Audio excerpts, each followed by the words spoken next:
¿Qué tal? Soy Ray y estamos con Diego Cabot para Rancast. ¿Vos pensaste que te ibas a meter en tantos quilombos o no? Sí, porque...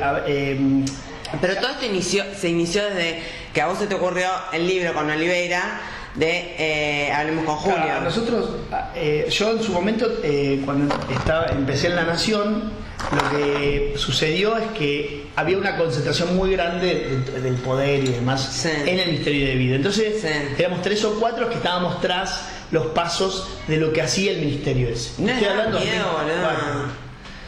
No. Sabiendo lo que eran las causas, ¿no te da miedo? No, por ahí el miedo que tenías era como al escarnio.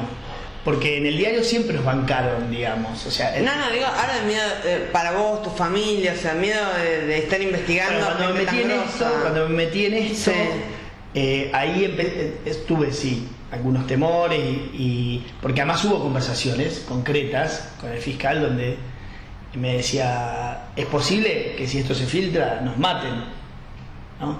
Claro. Y dice, porque en la Argentina, me decía él, se mata por venganza, no se mata en este tipo de casos, no se mata por venganza, se mata por silencio. Entonces me decía, por silencio se mata en Argentina. Y bueno, imagínate que esto es una causa que a mucha gente le interesaría silenciar. Obvio. Muchos poderosos. Entonces me decía, hay que tener mucho cuidado. Y bueno, el mejor, digamos, la mejor forma de defensa era claramente que no se sepa nada. Entonces trabajamos, entre otras cosas, no solamente con por alumnos, eso, leí que trabajaste, ¿no? Sí, con alumnos y demás, con alumnos míos que son periodistas, que están haciendo una maestría, no es que son alumnos de grado, son ya de posgrado. Pero además tuvimos muchísimo cuidado que no se filtre nada por varias razones. Una de ellas tenía que ver con esto y otra tenía que ver con la estrategia de investigación, que si se sabía, era como todo, es como dar la campana, o sea, tocas la campana si se sabía. Claro, ¿no? Entonces, porque gran parte del éxito del fracaso tenía que ver con la sorpresa, con que todos se encuentren abrumados ante una causa y eso genere lo que generó finalmente, que es la sensación de que la mejor de los escenarios que vos podés proyectar si estás adentro de la causa es sentarte, contar lo que hiciste, arrepentite y vemos qué pasa, ¿no? Y eso se generaba, entre otras cosas, también con el silencio. Entonces hubo varias razones por las cuales nos mantuvimos muy en silencio. Cuando se supo, bueno, ahí fueron todos los miedos juntos, porque ahí yo pasé a quedar en un lugar central de la trama. Aunque no me hubiese gustado, yo hubiese preferido seguir siendo un periodista que lo cubre, quedé metido en una trama. Esa yo ya lo sabía que iba a suceder. Y la voluptuosidad de los medios en Argentina hace que vos quedes, como te digo, expuesto en todo, ¿entendés? Sí. No solamente por tu trabajo periodístico, sino hasta por tus gustos en las redes sociales, en los programas donde se habla mucho sobre estos temas. Entonces pasás a ser motivo de cobertura a tu vida, cosa que a mí nunca me sucedió, ¿entendés? Porque yo, en todo caso, mi trabajo era materia prima de otros periodistas, muchas veces.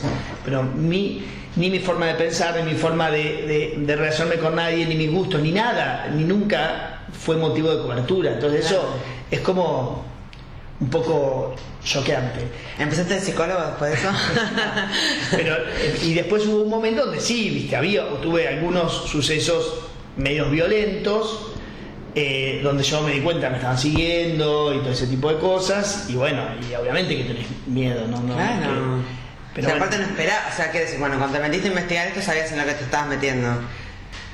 Sí, sin duda. Quizás. Pero bueno, uno no espera después de eso. A ver, vos cuando vos escribís algo interesante en una nota, sea lo que fuere, siempre hay algo, si es interesante o algo que vos lees, hay alguien, al menos una persona que quiere que lo publiques, que te está puteando en 5 idiomas. Sí, claro. Imagínate cuando mandás a la cárcel a mucha gente o imputás en un cosa por un trabajo tuyo, por una investigación que vas a hacer, la cantidad de gente que se acuerda de toda tu familia. Claro. Entonces, bueno, obviamente hubo que tener cuidados y demás, cosa que los tuve, digamos, hubo muchos momentos donde prácticamente no hablaba por teléfono, donde iba solamente del diario a mi casa y no hacía prácticamente ningún tipo de vida social, no quería salir. Estoy hablando de los primeros días que se hizo público, no quería salir, o sea... Pero esto apareció, todo esto, cuando hicieron el libro Hablen con Julio, No, a ver, con las anotaciones de los no, cuadernos. con el libro, Sí. fue, digamos, muy, en algún punto anticipatorio de lo que 10, 11 años después iba a encontrar acá. Acá Bueno, pero el libro también fue, o sea... Sí, el libro ese lo que tuvo es que vos... Salieron los más vendidos aparte, Sí, como no sí. ficción. Y además ese libro lo que tuvo es que fue hecho en tiempo real. O sea, cuando detentaban el poder estos muchachos. Claro. El problema que tenías con ese libro era que nadie te hablaba en on. Entonces vos ibas narrando como en tercera persona lo que pasaba. Si vos querés, esto es una continuidad brutal de aquello, donde tenés un tipo que lo narra en primera persona y dice, Claro. yo fui, hice esto, hice el otro, Claro, pasé por acá. claro. ¿Entendés? Entonces la contundencia del relato en primera persona es muy distinta. Bueno, pero investigar cuando estaban todos metidos en la salsa es peor, o sea, más miedo te tendría que dar, ¿o no? Bueno, en ese momento fue difícil, Claro. pero en algún punto nosotros estábamos bastante, no sé, sentíamos que estando en el diario y demás no íbamos a tener mayor pena. Tuvimos los chamuscones, ¿viste? Los moretones que tenés en un trabajo así, donde perdés fuentes y ese tipo de cosas. Cuando vos decidís publicar algo así, siempre perdés alguna fuente, siempre perdés algo, porque siempre hay gente dolida, tenés que tener muchos cuidados patrimoniales, de que no, porque finalmente vos sos empleado del diario, lo que fuere, pero después o te escribís por una editorial, pero el juicio te lo hacen a vos. Claro. Patrimonialmente, vos respondés con tus bienes. Claro. Ahí tenés otra cuestión que no es menor de un periodista. ¿Entendés? No sos un anónimo que opina en Twitter. Sos un tipo que pone el nombre, apellido y que responde con sus bienes. Obvio. Por lo que está diciendo. Entonces teniendo una cantidad de previsiones. Todas esas las tuvimos para no pasarnos de la raya. Y esto, si querés, es una continuidad de aquello. Es una consecuencia. No sé si es una consecuencia. Ahora, la masividad que tuvo esto no tuvo nada que ver con aquello. No, pero digo, ponele, cuando a vos te llegan las anotaciones, ¿no?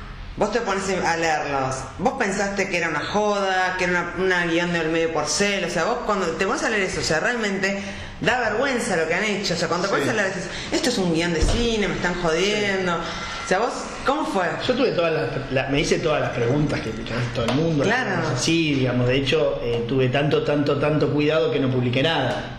Porque vos imaginate que yo debo ser el único tipo del planeta que con semejante cosa no publicó nada.Nosotros publicamos el día que la justicia movió 31 de agosto de este año. La madrugada del 1 de agosto, 31 de julio, 1 de agosto, esa madrugada, cuando la justicia mueve la primera ficha, nosotros contamos todo, sabíamos todo, porque la justicia estaba moviendo esa ficha, pero no lo publicamos nosotros. Si querés, llegás al extremo del purismo, no publicamos nada, solamente cubrimos una causa judicial. Claro. Si querés ser más extremos, ni siquiera dimos la primicia, solamente contamos cuando la justicia se movió, se movió por todo esto, y ahí les contamos a todos nuestros lectores qué cosas. Pero vos dijiste cuando leías las anotaciones, porque digamos, vos fuiste uno de los primeros que leyó eso, ¿o no? Sí, el primero. Bueno, cuando leías eso, ¿qué es? Esto es un chiste, o sea, no entendías. No me pasó eso porque yo conocía a todos los personajes que estaban en la trama. No te olvides que no es que a mí me trajeron, viste, un cuaderno con las peleas de Messi en el vestuario de Rusia 2018. O sea, a ver, yo conocía a todos los personajes. Claro, pero... Y muchas veces ellos en confianza te contaban este tipo de cosas, aunque no con el detalle, de, como te digo, de la narración en primera persona. Cuando un tipo te cuenta, si yo te digo, mirá, Ray hace esto, el otro, a que vos lo cuentes, es muy distinto. Hay una cosa como de certidumbre muy distinta. Cuando alguien te dice, bueno, fui a tal lado, a tal hora, hice esto, hice el otro, es una cuestión testimonial, ¿no? De hecho, los testimonios son de las cosas más ricas que tienen todo este tipo de trama. Entonces, yo lo que veía era un juicio, pero en una narración. Es abogado. Pero en una narración, si vos estás acá comiendo con amigos, que alguien te cuente que tuvo una anécdota, un tercero, en no sé dónde, en un viaje, a que te la cuente el que la tuvo, es muy distinto. O sea, pensá vos cuando alguien viene un amigo y te dice, no sé lo que me pasó en tal lugar, y te cuenta esa narración. Es más rico que si vos se la contás a otra amiga tuya, que le pasó a tu amigo, ¿entendés? Claro. O sea, es muy distinta la narración. Entonces, a mí lo que me sucedió es que yo empecé, digamos, a reconocer en ese, como te digo, en ese relato en primera persona, una cantidad de situaciones que yo ya las conocía. O sea, en el libro 2007, vos decís, nosotros con Pancho ya hablábamos ahí de que llevaban bolsos, de los estacionamientos, de que pasaban un bolso a otro, de un auto, que estacionaban dos autos paralelos y de un auto pasaban al otro. Ya lo contábamos en 2007. No, porque recién ahora salió. ¿Les parece bien que no me haya traído el libro? No, pero pará, te voy a decir algo. Mira, te voy a contar una historia, vos que te gustan las historias entretenidas. Una vez le invitó al programa a Mirta y me pidió el libro. Te vi. Sí, pero esta es la última parte hace poco. Una vez anterior, no te me pidió un libro. Y yo no tengo ni para mí. No tenía ni un libro ni para mí. La fotocopia, dame una anotación. Entonces agarré y lo busqué en Mercado Libre. Sí. Y lo compré en Mercado Libre. Y se lo regalaste a Mirta. Claro. Y a mí no me lo regalás, no, boludo, todo mal. Y entonces estaba dedicado el libro. Se ve que yo lo dediqué a alguien y ese alguien lo leyó y lo vendió. No era una dedicación de amor, sino está mal. Mirá si es una dedicación de amor y está en Mercado Libre. No, era una, ¿viste? Sí. No sé, que decía una cosa así genérica, de esas que te hacen firmar 50 en la editorial, Sí. ¿viste? Y entonces le corté la hoja, la primera hoja, porque no se podía entregar a Mirta y se lo entregué a Mirta. Y ahora lo reeditaron y lo tengo que ir a comprar, todavía no lo he ido a comprar, ¿puedes creer? Y así que aquel libro que se agotó, Sí. no se conseguía, por eso lo compré en Mercado Libre, no, porque no se conseguía. Se agotó y ahora hicieron una nueva edición, así que lo voy a ir a comprar y te lo voy a traer. Me lo vas a regalar dedicado. Sí, dedicado para que en algún momento lo vendas vos y... Que lo vendo en Mercado Libre, claro. Escúchame, todo se vende en Mercado Libre. Bueno, no vamos a hacer publicidad en Mercado Libre. Escúchame, pero, o sea, vos con las anotaciones, o sea, ¿te gustó? O sea, que te las hayan entregado, o sea, no entendías por qué bueno, era por el libro, según dice, porque habían leído el libro de Lomo con Julio y por eso fue que te las entregó, ¿o no? Claro, el tema fue así. Eso es en los medios, no sé si... No, es verdad. O sea, yo lo conocía, a esta persona, porque vivía al lado de mi casa. O sea, yo estaba construyendo y me había mudado durante un tiempo hasta terminar la obra. Sí. Y entonces, compartíamos el encargado del edificio, para más datos. Entonces yo lo conocía a él y yo sabía que él tenía un amigo que trabajaba en el mundo, por así decirlo, en el mundo barata de vidrio, ¿no? Trabajaba ahí de remisero, sabía. Sí. Entonces, y él era mi fuente en algunas cosas, yo le preguntaba cosas y él me contestaba a veces. Y nos veíamos, teníamos una relación más allá de que por ahí yo sacaba el auto y le estaba paseando el perro. La perra, nos veíamos, hablábamos y demás, teníamos una relación. Y un día me dice, bueno, ¿te acordás de aquel amigo? Sí. Bueno, me trajo una caja con una cantidad de documentos y así fue. Yo lo fui a buscar. Y fue así. ¿Lo besaste después? No, pero bueno, digamos, para mí, o sea, el valor que tiene eso, más allá de lo personal, ¿no? Es haber podido, digamos, demostrar cómo se hacen los negocios con el Estado, cómo se hace rica esta gente. Vos decís que ahí tomaste el papel más del ciudadano que de periodista, o sea, bueno, digo, tu logro también, más allá de periodísticamente, o sea, como ciudadano, lograr que la gente de repente empiece a saber cómo funcionaba. Periodísticamente no tuve ningún logro, porque la verdad es que no di ninguna primicia. Bueno, no, pero sí, diste una primicia para la sociedad que de repente... o sea, puedes saber cosas que no sabías. Yo lo que hice básicamente es, digo, bueno, a ver, si yo tengo, o sea, porque vos cuando tenés cuando vos ya tenés el cuero curtido en una redacción, sabés más o menos los productos periodísticos que tenés. O sea, yo estoy en el canal del diario, obviamente en el diario papel, en la.com, la.nación.com. Entonces vos, más o menos de acuerdo a lo que vos tenés entre manos, sabés si esto es una gran nota para la mitad de la mañana de la web, va a volar, ¿no? Ponés y la ponés en la web. Hay un momento de decir, mira, esto está bueno para contarlo en tal programa y le decís al productor, che, mira, tengo tal historia. ¿Cuándo me hace una nota a mí? Bueno, ¿por qué no? Y entonces vos más o menos entendés que tenés entre mano y para qué. O decir, mira, esto es una nota de domingo y vos la haces para un domingo, una nota más analítica. Cuando yo empecé a ver esto, digo, mira, yo acá tengo una investigación que es mucho más que 2, 3, 5 notas en el diario. Es mucho más. ¿Por qué? Porque en realidad es esto, no lo que te digo, te muestra la manera en que hacían negocio estos muchachos durante años. A espalda de todos nosotros y un poco en una enorme subestimación de nosotros, casi te diría un desprecio. Porque un tipo que hace... Terrible. Y bueno, pero es que esa es la forma en que se hacen estos negocios, despreciando a los que pagamos impuestos, a los contribuyentes, a sus votantes, ¿no? Es un engaño. Pero bueno, esto es mucho más que una nota, es mucho más. Entonces, decir, bueno, ¿qué tratamiento le das? Entonces ahí es cuando yo siempre me empecé a plantear desde entrada, cuando empecé a chequear que esto realmente era así, para dónde lo iba a ir, digamos, llevando a esta investigación, porque yo estaba convencido, de hecho lo estoy, que era mucho más que 2 o 3 o 5 notas en el diario.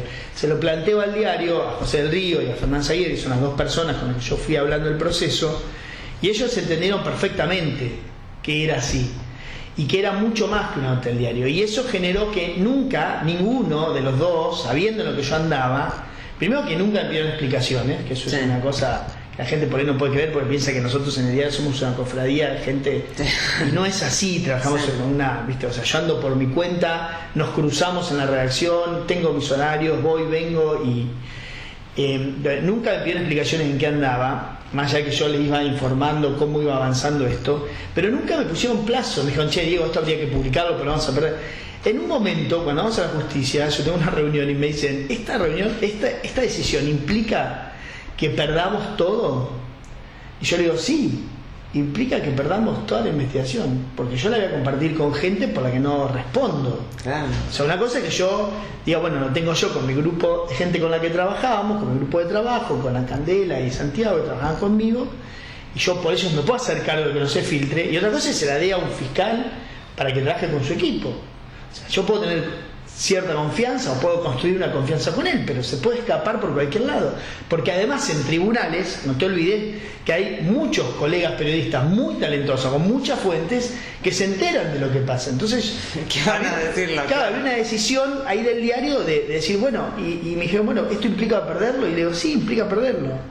Bueno, si lo tenemos que perder, lo perderemos, pero siempre nos pareció que el camino que teníamos que transcurrir era un poco más que la simple, te diría, publicación en el diario. Claro. O sea, siempre lo tuvimos en la cabeza. Como vos dijiste, que actuar más como ciudadano y no tanto como periodista por ahí. Sí, como que y en algún punto también tener cierta ambición, te diría, cívica, si querés, ¿no? Es decir, claro, yo quiero, o sea, a mí me encanta que esto salga en el diario, pero la verdad es que acá hay una cuestión que es mucho mayor, ¿no? Que es, no puede ser que los estados hagan negocios así, no puede ser que la política se... ¿Vos qué haces? Escúchame, si ahora gana, pone que Cristina gana las elecciones, ¿no?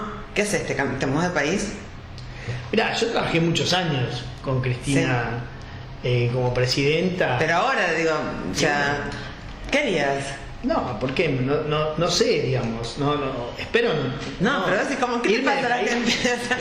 Irme del país sería tener, digamos, en los términos que vos lo planteás, sería exiliarme, ¿no? Una cosa así. No, pero, o sea, vos después de la investigación, o sea, bueno, porque todos los años cada vez uno va sabiendo más. ¿Sabes? ¿Pero qué le pasa a la, no, o sea, no pensás, ¿qué le pasa a la gente que la vota? O sea, ¿o no? Bueno, son decisiones que tienen que ver, o sea, a ver, la corrupción es un tema que nos preocupa mucho a las clases, por así decirlo, a los sectores urbanos, a cierta parte de los sectores urbanos, cierta parte, pero hay otra parte, vos estás viendo, yo veo intelectuales defendiendo lo que defienden y no lo puedo creer. Yo conozco kirchneristas, o sea, intelectuales kirchneristas a morir, ¿no?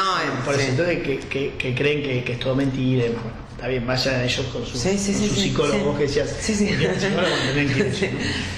Entonces, pero yo creo que o sea, no tendría, digamos, por qué tener que irme en una democracia, gane quien gane, claro, en el país. Pues yo hago mi trabajo, digamos, yo digamos, a ver, mira, yo un día lo hablaba con alguien que me decía, tendremos que poner seguridad, que yo decía, a ver, ¿por qué tengo que tener seguridad yo, que de esta trama soy el único que no cometí delitos? ¿Entendés? O sea, yo no cometí delitos. Es un boludo, o sea, viendo todas las anotaciones, todos cometieron delitos, hasta el remisero, no sé cualquiera, el panadero, todos ganaron plata y hicieron, o sea, robaron de alguna manera, menos vos, ¿no? Che, soy un boludo. Yo digo, pero ¿por qué tengo que tener custodia yo, que no cometí ningún delito? Mirá, mirá toda esta lista que hay acá de gente. Yo no hice nada de esto, ¿entendés? O sea, yo simplemente estaba jugando a la escondida y los vi, ¿viste? Los descubrí, bueno, punto, es eso. Pero yo no tengo, digamos, el problema lo tienen ellos por lo que hicieron. Cuando digo ellos, el kirchnerismo, los empresarios, los sindicatos, que todavía no han salido en esta trama porque están, digamos, porque han tenido suerte. Ahí sería la solución a la Argentina. No, o sea, humilde opinión, que no entiendo nada de política. Pero lo real es que digamos, que hay una cuestión muy ¿Estás investigando otra cosa? ¿Estás en una otra investigación? No pongas título. ¿Estás investigando algo? Siempre, no parás nunca, porque además... Y aparte en este país no te van a dar los años para investigar. Pero además a partir de esto, o sea, porque ¿qué sucede cuando vos estás en un caso así? ¿no? Me pasó a mí, digamos, te puedo contar en primera persona, vos te empieza a llegar una cantidad de cosas, digamos, de gente que tiene, que vio de cerca un tema corrupto, que puede ser a otra escala, una escala menor o mayor o distinta, pero que empiezan a ver y se animan a contar. Entonces vos te convertís en un vehículo de esa gente. Vos pensás que nosotros estamos en un país, en una sociedad que yo salgo a la calle ahora y me roban el teléfono, cosa que me lo han hecho los últimos, me han robado centenares de veces, con pistola, sin pistola, bueno, lo que quieras. Y yo no hago la denuncia. Nosotros ¿quién hace la denuncia por robar el teléfono? Nadie, porque sabes que no va a aparecer nunca, ¿entendés? O sea, listo, lo tirás a costo hundido, te vas y te compras otro, o agarrás el anterior, el modelo anterior que tenías. Bueno, la gente no denuncia nada. Entonces cuando por ahí ven un vehículo para canalizar su denuncia, que lo mantenga obviamente al resguardo, y bueno, te convertís en un vehículo de denuncias, porque la gente no quiere ir a tribunales. O sea, es lo que te digo, vos imagínate, no vamos a denunciar un celular, y yo fui y me senté 8 horas a declarar. No es que le di las fotocopias, las fotos, la base de datos y me fui a mi casa, no. La foja 1 de esta causa es mi nombre, empieza con mi nombre y mi apellido, y mi documento, y mi dirección, y mi teléfono, todo. Hijo, viste que te preguntan. Bueno, pero eso es un honor para vos, como digo, para, sí. No es que es un honor, digamos. No, pero es para todos tus hijos, tus familias. Está bueno que todo este quilombo bien, de repente. Lo que te digo es, o sea, no es gratis ir a denunciar. Sí, obvio. Bueno, entonces los argentinos no denunciamos, es así.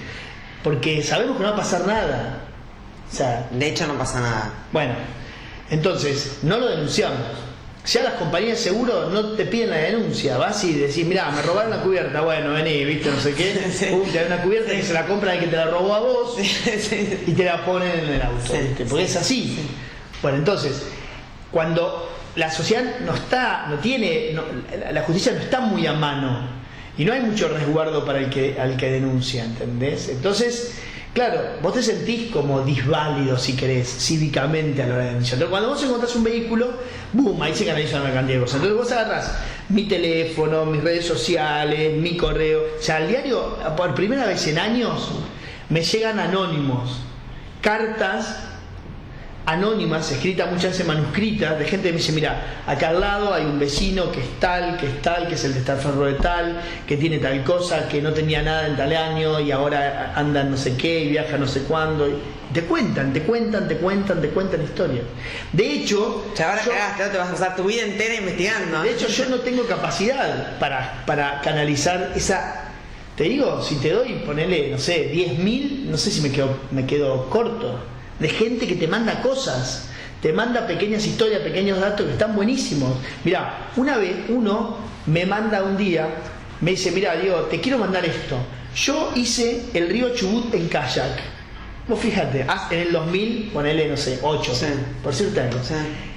Por el río, mientras íbamos en kayak, nos encontrábamos con estos pozos cada tanto. Y le sacó fotos porque le llamaban la atención, eran pozos relativamente rectangulares, como si fuesen, viste, a enterrar un sarcófago, y me las mandaba, ¿entendés? Y vos decís, bueno, esa persona quizás es nada, posiblemente sea nada, yo creo, creo mirá por lo que mirá si son evidencia y plata. No, pero creo por lo que averigüé que son los pilares para lo que iba a ser después la línea de alta tensión. Cada cosa vos tenés que investigar. Claro, pero en realidad la gente se anima y te manda cosas que por ahí tenías guardadas y que bueno, ese caso es uno que le llamó la atención andando en kayak, en un río, y 10 años después o 7 años después u 8 me lo manda así, ¿viste? Entonces digo, de hecho lo que voy a hacer esta semana, no es la que viene, no, porque casi no estoy en Morcenes, pero la que viene me voy a juntar voy a convocar a 5 o 6 periodistas, los que quieran del diario, les voy a abrir todas mis redes sociales, todo, y digo, muchachos, ojo, busquen, y acá hay información, cada uno agarre lo que quiera, ¿no? Mira, nos pasó, por ejemplo. Hay gente que te dice no me investigues, o sea, a mí me daría caso que me investiguen, de repente decís, no. O sea, no, hay gente que dice, no como sugerencia, tipo como amenaza, con esto de las anotaciones, esto diciendo, bueno, flaco. Yo creo que lo que pasa ahora es que muchos interlocutores que yo tenía entendieron el costo de mentirme. sea, me mentiste durante 10 años y ahora no me pueden mirar a los ojos. Claro. Porque finalmente un día terminaron yendo a tribunales a declarar y a confesar sus delitos, te olvides. Claro.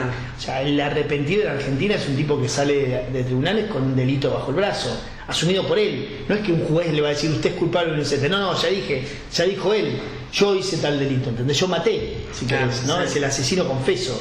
Claro. No es que ahora va a haber un juicio para ver si el tipo mató o no mató. No, el asesino dijo yo maté. Ya es confeso. Entonces ese es un arrepentido en Argentina, no es que es un tipo que se va a la casa sin nada, viste, liberado de la acción penal, por así decirlo, ¿no? Entonces bueno, ahora digamos cambia el peso específico cuando me siento frente a una fuente y eso está bueno porque tenés otra capacidad de sentarte y de dialogar. Vos tenés que tener un periodista. Cuando empieza a ser valioso es cuando su capacidad de diálogo con una fuente que es infinitamente más poderosa y más millonaria. ¿Estás dando clases? No, pero te digo. ¿Das clases en La Nación y en la Ditela o no? Sí, pero digamos, pero lo que está bueno, digo, lo que a vos te hace sentir periodista de verdad es cuando vos te sentás con un tipo enfrente y el tipo se siente como obligado a decirte la verdad. Por alguna razón, sea porque sos un tipo que escribís o haces una nota o estás en un programa de mucho rating, pero por alguna razón una persona más poderosa con vos se sienta y te cuenta, ¿entendés? Vos, por ejemplo, hay alguna cantidad de gente que le vas a contar tus secretos y otros que no. Bueno, vos tenés que lograr que ese tipo te cuente. Entonces, vos no te contaría ningún secreto, sino... está bien. Premio latinoamericano. No, al revés, porque en realidad yo soy un que vos lo descubrirías, o sea... un gran guardador de secretos. Está bien, yo pero he demostrado que puedo guardar secretos. Claro, sí, claro. Pero aparte de haber ganado millonadas de premios que no me los puedo acordar, el único que me acuerdo es el premio que ganaste el latinoamericano de periodismo de investigación, ¿o no? ¿En qué año fue?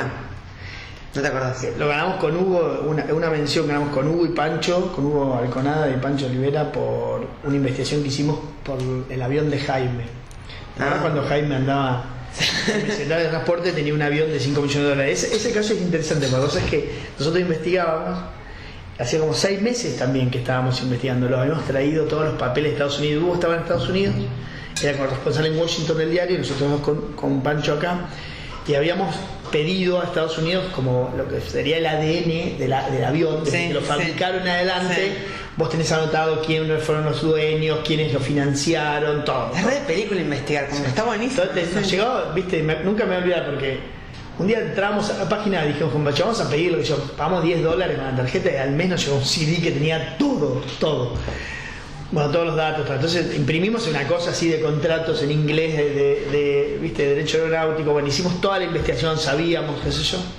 Entonces nos sentamos un día en una mesa así de directorio, en una redacción muy grande, y les presentamos el caso, porque él era secretario de transporte y era uno de los tipos más importantes de la estructura de poder de Kirchner. Claro. Y nos sentamos en la redacción y les contamos todo lo que teníamos, todas las evidencias de que Jaime, que era el secretario de transporte, andaba en un avión, un jet que salía 5 millones de dólares, y quiénes se lo habían comprado, y cómo era el contrato y la compra y no sé qué, y no sé cuánto. Entonces Fernán Zaguier, que es su director del diario, de la familia dueña del diario, dice, ¿lo vieron subir o bajar al avión? No. Dice, bueno, hasta que no lo vean no lo damos. Eso es una investigación de eso. Entonces con Pancho decíamos, ¿cómo hacemos para verlo? ¿Cómo hacemos? Bueno, entonces nos íbamos, hacíamos guardia en Aeroparque, en un lado en otro, nunca lo veíamos. Claro, te ibas con el mate ahí a ver si lo veías. Y después nos enteramos, porque siempre uno tiene fuentes que te cuentan, que él venía a las 12 de la noche, más o menos llegaba a las 12 de la noche los domingos, se iba a Córdoba en el jet, y venía a las 12 de la noche y paraba en San Fernando. Entonces nos íbamos con Francisco en el auto, con el mate, como bien decís, a las 12 de la noche los domingos a San Fernando, al aeropuerto de San Fernando. Claro, y no lo ves, porque San Fernando tiene como una línea de hangares donde el avión, vos ves que llega y desaparece, y después él salía directamente por el hangar, así que nos lo perdíamos. Y entonces una noche, después de ir 2 o 3 domingos a esa hora, logramos saber, por fuentes que digo siempre tenemos, cuándo el avión había partido de Córdoba, y por lo tanto podíamos estimar cuándo iba a llegar a Buenos Aires. Entonces nos paramos en la playa de estacionamiento, porque nos poníamos en las ¿Vos cabeceras. coimeás a la gente para que te pasen información? Ah, qué bien. La gente te Ya que estás con los cuadernos de las coimas, La gente te cuenta, porque hay mucha gente indignada que ve la impunidad, digamos, tan a la vista que, viste, que te terminan contando. Pero está para una película todo lo que es la investigación. Bueno, pará, entonces, escuchá, entonces no venía, y esa vez que ya teníamos el dato, que Sí, había salido de ¿qué Córdoba, pasó? nos sentamos, nos pusimos en la plaza de estacionamiento Sí. de San Fernando a esperar que salga en el auto. Y bueno, venía la policía cada rato, imagínate un domingo a la 1 de la mañana, Sí, 12:30, 1 en San Fernando, no hay nadie. En el aeropuerto de San Fernando no había nadie, estábamos nosotros, venía la policía aeroportuaria a ver qué hacíamos, no, que un amigo, ¿viste? No sabemos qué usa Sí. poner. Bueno, en un momento ¿Aparece? que baja y sale un auto a la noche, dos, en realidad como la custodia, que se había metido al hangar, él llega al hangar, sube y sale. Nosotros le tomamos la patente y lo empezamos a seguir, lo perdimos, porque obviamente tenía un auto 20 veces más veloz que el nuestro y mucha más pericia para manejar. Claro. Sí, obviamente lo perdimos, pero teníamos anotado toda la patente. Entonces, eso fue un lunes, un domingo a la noche. El miércoles había un acto de Jaime, que iba a ir Jaime al puerto de Buenos Aires a recibir unos vagones que venían de Portugal. Y sabía yo que era a las 8 de la mañana él iba a ir. Entonces me fui a las 7, me paré en la puerta. Yo la pesadilla solamente para Sí. ver si cuando llegaba, bueno, iba en alguno de esos autos para Claro. chequear. Entonces cuando llega, tipo 8, efectivamente ¿Fue en ese auto? iba en uno de esos autos, que era Qué uno de boludo. los autos de... Y bueno, no sabía que estábamos mirando. Entonces, que era uno de los autos de custodia, y entonces tomamos la patente, fuimos ese día al diario y dijimos, bueno, Fernán, no lo vimos, porque no se puede ver, porque no tenés vista directa Sí. a Fernando, pero hicimos esto, buscamos la patente, no sé qué, no sé cuánto, y fuimos al acto de hoy, y efectivamente él llegó en ese auto, y entonces nos dice, bueno, entonces lo damos hoy a la tarde. Y lo dimos esa tarde, y al mes él renunció. Renunciamos ahí también, porque Kirchner lo saca. Pero fue increíble, porque íbamos a la noche con el mate. Investigación. Sí. Che, contame que me causó mucha gracia, que aparte porque lo de los Joclender. Lo de cuando fueron a investigar ustedes, supuestamente, una nota No. que tenían ahí. Sí, eso fue Hugo el que lo contó, Hugo Conada. Que fuimos juntos, fue así. Choclete había salido de la cárcel. Sergio, Sí. el que estaba en Sueños Compartidos, esa Sí, fundación y demás, y estaba en la construcción de vivienda, y había salido, lo habían metido preso y ya había salido. Entonces nos invitó a comer una nota. Nos invitó una nota a las 10 de la mañana en su casa, por la zona de Pilar, yendo Sí. por Pilar. Entonces, Hugo, que vive en La Plata, me pasó a buscar por Buenos Aires un remis y nos fuimos los dos. Entonces llegamos y bueno, ¿viste? Ninguno de los dos lo conocía personalmente. Nosotros le dijimos, mirá, te vamos a grabar todo el tiempo, todo lo que digas te lo vamos a grabar. Ningún problema. Pusimos el grabador, grabamos como 5 horas, ¿viste? Estos digitales que tienen no sé Sí. cuántas horas, grabamos todo el tiempo.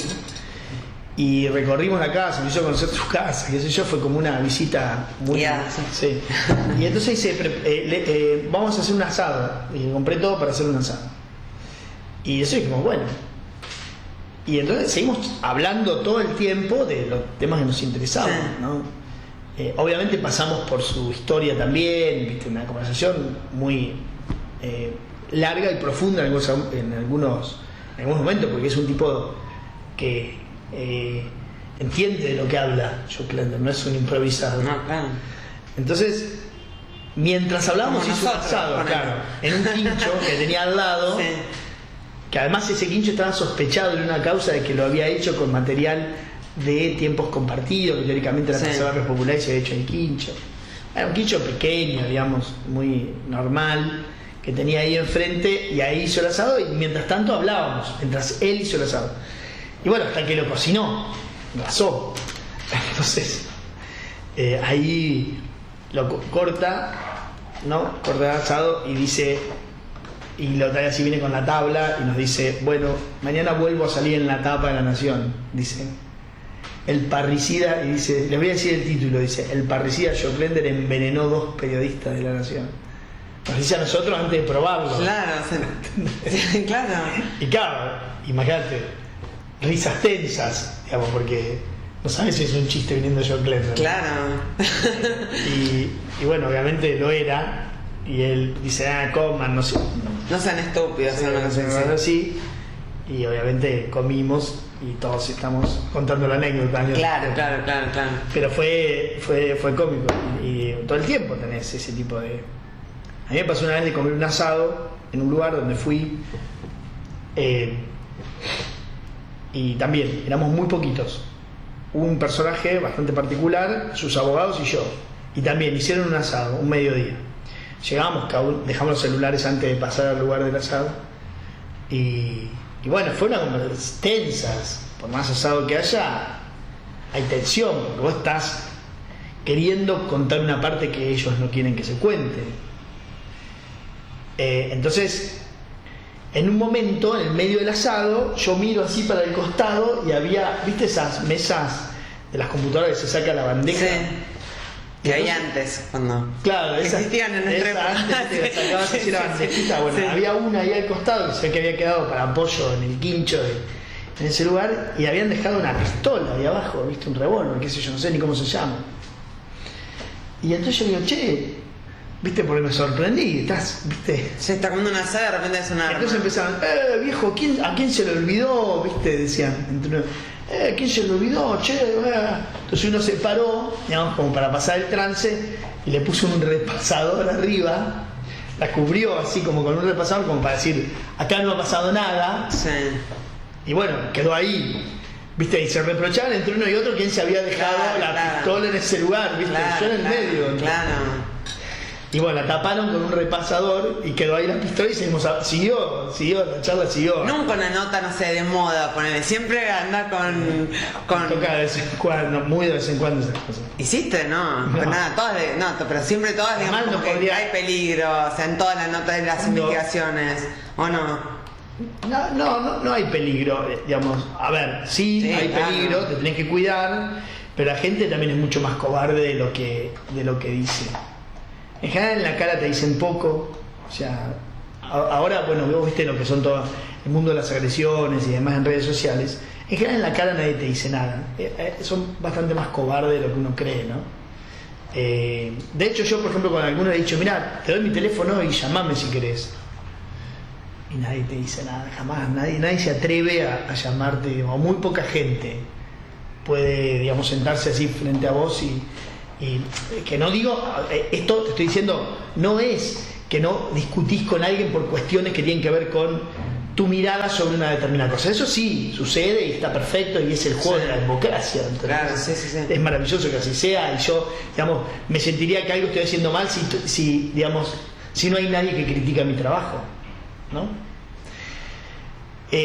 Pero la agresión per se, ¿viste? El tipo que te dice, por ejemplo, no sé, yo por ahí abro el mail y encuentro así que me dicen, te van a agredir a más no poder, pero con una descalificación tan espeluznante y horrible, ¿viste? Que o sea, te da por decirle, este hombre necesita ayuda, o esta mujer, ¿viste? O sea, no te puede desear lo que te desea. Yo puedo estar absolutamente, digamos, de acuerdo con alguien que no le gusta lo que yo hago, y está perfecto, porque está bien y debe ser así. A mí no me gusta lo que hace una cantidad de gente. Ahora, desearle lo peor que te puedas imaginar, desde la muerte hasta... es algo muy complicado, ¿no? Entonces yo digo, yo por ahí le doy el teléfono a esa gente. Digo, toma, mira, acá está mi teléfono, llamame. Pues por ahí estás necesitando otra cosa, más que agredirme a mí, tenés algún problema. O sea, no se lo digo, pero se lo diría personalmente. Digo, yo le diría, ¿qué pasa por tu cabeza que querés que yo me muera? Claro. O sea, ¿qué pasa por tu cabeza? O sea, ¿qué pasa? Entonces, una cosa es que vos digas, mirá, sos un mentiroso, sos esto, está todo bien y lo podemos discutir, y nos podemos sentar, digamos, como lo hago con todo el mundo, con amigos, discuto. Ahora, esa cosa, viste, del desprecio, de desearlo para otro, hay algo como que es muy complicado, ¿no? Es difícil de entender. ¿Te sirvió? O sea, pues sos abogado y periodista. ¿Qué ves en común entre la abogacía y el periodismo? ¿Se te sirvió ser abogado para hacer abogado? Yo siempre estuve bastante peleado con la profesión, porque nunca me gustó el derecho, ejercer el derecho. Sí. Pero desde que empecé el periodismo me encantó saber de derecho. Claro. A ver, saber de derecho. Yo lo que tengo es básicamente el título, la matrícula, porque claro, la tengo al día siempre. Sí. Lo que tengo es una base que me permite hablar con los que saben derecho, partiendo de una base más alta que la que podría partir alguien que no conoce el derecho. Claro. Nada más que eso. Sí. Entonces yo, por ejemplo, hay un tema jurídico, entonces yo me puedo figurar con quién hablar, básicamente. Claro, claro. Es, digamos, tener la agenda más Claro. adelante. Yo digo, bueno, esto es derecho administrativo, lo hablo con tal, y mi conocimiento básico del esquema del mundo del derecho me permite tener una conversación un poco más rica, si querés. Está bien. Como podría ser alguien que digamos, escribe eso, que hace periodismo de salud y tiene conocimientos de medicina. Claro. ¿Entendés? Porque obviamente que parte de una base que yo no tengo ni tendré nunca en mi vida. Entonces a mí el médico con el que llamo me tendría que explicar desde acá, y a esta persona tiene que explicar desde acá. Entonces su conversación es más rica. Claro. O con alguien que digamos que es licenciado en letras y escribe sobre literatura, claro, obviamente, es distinto, claro. ¿entendés? Entonces me sucede eso. En este caso me sirvió mucho, porque yo me fui figurando muchas veces... A todos presos ya. No, pero sí me fui figurando cuáles eran los escenarios esperables, sí, por los abogados de la otra parte. Yo decía, claro, bueno, ¿qué puede ser lo mejor que le pase a Barata? O al abogado de Barata. Sí, me mató tu descripción sobre Barata, la verdad que me hizo reír. Es un tipo que, bueno, no sé si es textual, ¿no? Pero es un tipo que no tiene ninguna clase de conocimiento sobre ningún área de la que trabaja. O sea, como es un tipo que no sabe nada en el área de la que trabaja. Así es. El que trabajó y que manejó Bueno, eso hubo, y te diría que hay, una cantidad de funcionarios. La administración pública, lamentablemente, no es muy profesional, ¿no? Entonces... va a llevar muchos años la depuración, si quisiera, ponerle que la Argentina quisiera depurarla, cosa que dudo. Nuestros nietos no la van a vivir. Pero ponerle que quisiera depurarla, igual es un proceso de muchos años. Generar talento y que vos lo mantengas. Es el desafío de todo el mundo. ¿Cómo haces para que el talento no se te escurra, no? Imagínate para el Estado. Bueno, hay lugares del Estado que hay gente que sabe mucho. Ponele que son más profesionales, ponele el INTA, tenés gente que sabe mucho de lo que hace, tenés mucha gente que sabe mucho, obviamente del Banco Central, que hay un staff histórico, en el INDEC, en muchos lugares del Estado, pero no es la generalidad, ¿no? ¿Vos crees que estos cuadernos de investigación, ¿verdad? La investigación tapa un poco los problemas de hoy en día de la política argentina? Yo creo que, digamos, esa es una visión que... Creo que muchos medios decían eso, como que es una manera de tapar todo el quilombo que hay en la Argentina. Lo escuché, digamos, y bueno, a ver, vos acá hay un tema que es decir, bueno, una cosa son los hechos, otra cosa son las interpretaciones que vos haces. Los hechos son esto, ¿no? Ayer Sabater estaba yo en Uruguay y decía, hay un hecho concreto que es que Alemania en la Segunda Guerra Mundial invade Bélgica. No es que Bélgica invade Alemania, Alemania invade Bélgica. Después vos, si querés, podés hablar de lo que quieras, claro. Esos son los hechos. Después a partir de eso podés decir, no, pero en realidad, bueno, interpretar una cantidad de cosas de acuerdo a las circunstancias. Entonces, acá hay una cantidad de hechos que yo mostré. Ahora, nosotros en la Argentina tenemos ese sesgo de que solamente importa un par de temas.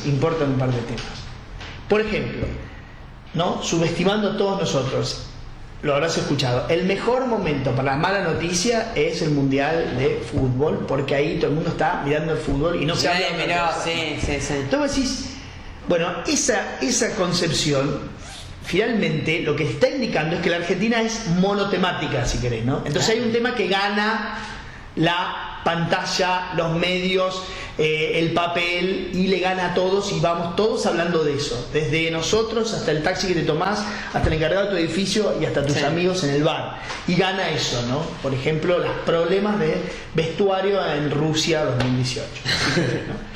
Y es el único tema. Entonces vos ahí podés hacer cualquier cosa atrás. Sí. Esa concepción es nefasta. Sí. Sobre, digamos, casi te diría la orejera, viste, que tienen los caballos, de poder mirar una sola cosa. Sí. Pero la Argentina tiene que darse, o sea, este tema no tiene por qué tapar todo lo demás.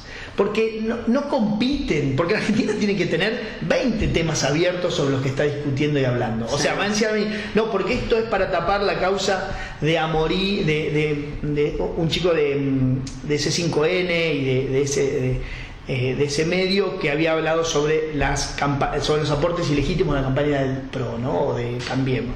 Vos decís, bienvenido sea que haya causas que investigan al poder, a la oposición, a los empresarios, y eso es lo que estamos pidiendo. ¿No pedimos que la justicia actúe? Bueno, entonces ¿qué? ¿Va a actuar en una sola causa a la vez?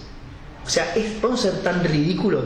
¿Cuántos temas sobre los que vos estás en tu vida diaria paralelo andás? En tu trabajo, con tus amigas, con esto, con el otro, con cambiar el auto, con pintar la casa, con tu proyecto. Bueno, todos tenemos 10 cosas a la vez. Y al país le pedimos que vaya por una. Entonces decimos, no, como está este tema, está para tapar. No, ¿viste? No podemos ser tan pequeños en nuestras, en nuestras intenciones, digamos, de que se debatan 20 cosas. Como vos decías, o sea, en parte fue un tema de que uno entonces no ve, no sé, la inflación. Bueno, ahora el tema es la inflación, pero más allá de eso, o sea, en el momento apenas salió todo, como que era central el tema, ¿no? Bueno, pero pasó a ser central te diría, primero, por dos cosas, ¿no? Por los personajes involucrados. Pues si hubiese estado mi mamá Alita y mi tía Elsa, ¿viste? De Santa Rosa, no pasaba nada, ¿entendés?